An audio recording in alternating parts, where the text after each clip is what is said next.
ज्याच्या पाया पडली नेत्यांची डोकी त्या खराचीच थांबेना डोकेदुखी। ज्याचे नको ते उद्योग बघून साऱ्या महाराष्ट्राचं डोकं ठणकायला लागलं त्या खराचं डोकं दुखायचं काही केल्या थांबेना म्हणे। पेन किलर घेऊनही त्याला काही फरक पडत नाहीये म्हणे। स्वतःला देवाचा अवतार मानणाऱ्या अशोक खराचं दुखणं नेमकं आहे तरी काय, पाहूयात यावरचाच हा स्पेशल रिपोर्ट। ज्याच्या पाया पडली नेत्यांची डोकी त्या खराचीच थांबेना डोकेदुखी। नमस्कार, मी संदीप आणि आपण पाहता एलएस मराठी। 17 मार्च ते 19 एप्रिल आतापर्यंत 15 गुन्हे दाखल। त्यातील 5 गुन्ह्यांमध्ये 5 वेळा म्हणजे सलग 35 दिवस पोलीस कोठडीची हवा खाणारा भोंदू बाबा म्हणजे नाशिकचा अशोक खरात। महिला अत्याचाराच्या 5व्या गुन्ह्यात एसआयटीने ताबा घेतल्यानंतर काल रविवारी त्याला सुरक्षिततेच्या कारणास्तव पुन्हा एकदा व्हिडिओ कॉन्फरन्सिंग म्हणजे व्हीसीच्या माध्यमातून कोर्टासमोर हजर करण्यात आलं।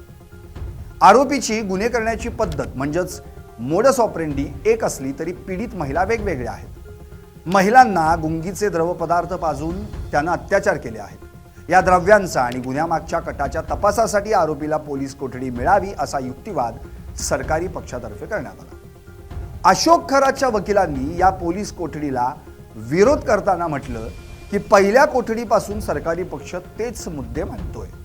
द्रव्य कुठून आणले आणि इतर बाबींचा तपास आधीच झाला असल्यानं पुन्हा कोठडीची गरज नाही। मात्र पीडितांची संख्या आणि गुन्ह्यांचं गांभीर्य लक्षात घेता न्यायालयानं पोलीस कोठडी मंजूर केली।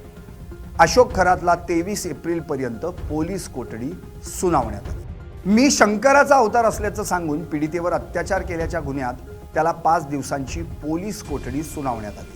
सुनावणी दरम्यान मात्र अशोक खराच्या तब्येतीविषयी एक वेगळीच माहिती पुढे आली। त्याचं डोकं जाम ठणकतंय म्हणे। खराच्या वकिलांनी यावेळी कोर्टात एक मागणी केली। आरोपीच्या खांद्याचं ऑपरेशन झालंय, शिवाय त्याचं डोकंही दुखतंय। पेन किलर, गोळ्या, औषधं घेऊनही फारसा फरक पडत नाहीये। त्यामुळे त्याला वैद्यकीय तपासणीवेळी न्यूरोसर्जनकडे घेऊन जाण्याची परवानगी मिळावी आणि त्यासाठी नवीन अर्ज करण्याची गरज भासू नये। त्यावर न्यायाधीशांनी पोलिसांना खरातवर आवश्यक ते औषधोपचार करण्याच्या सूचना दिल्या। पण खरं सांगू, ज्यानं सर्वांची डोकेदुखी वाढवली त्या खराचं डोकं आज ना उद्या दुखायचं थांबेलही।